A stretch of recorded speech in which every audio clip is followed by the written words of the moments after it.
Kiraddala mu mwaka gwa 1966 ng'ebiseera ebyo eggwanga lino we lyafuna obwetwaze era nga ye mukulembeze yasooka.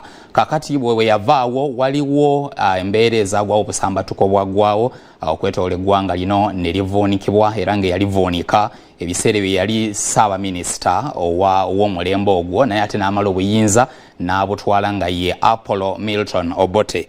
Nga Apollo Milton Obote eggwanga eryo yalikwata okuva mu mwaka ogw'enkaaga n'alikulemberera ddala okutuukira ddala mu 71 oyo gwe tuyinza okuyita Obote 1 oba Obote eyasooka.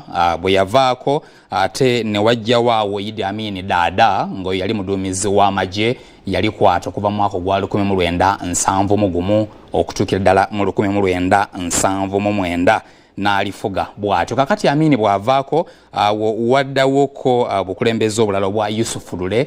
Yusuf Lule ono yakulemberera ennaku 68 zokka ze yakulembera eggwanga eryo era bwe yavaako mu nnaku ezo 68 ate era waddawo omulala Lukongwa Binaisa ye yakulembera eggwanga eryo ng'oli alimaze. Bonna abo bali mu bbanga lya mwaka gumu 1979 okutuuka mu 1980. Kakati bwe bavaawo ate nezikomyawo Milton Obote n'akomawo ku kintu kyoyinza okuyita Obote 2 we yakomerawo awo n'addamu n'akwata eggwanga eryo butereevu mu kisanja ekirala kya myaka era egyawerawerako. Kakati ate Obote 2 bw'amala okuvaako yavaako mu 1985 ate awo ne tufuna obukulembeze obwatukwatamu awo katonotono ne zireeta Tito Okello Lutwa.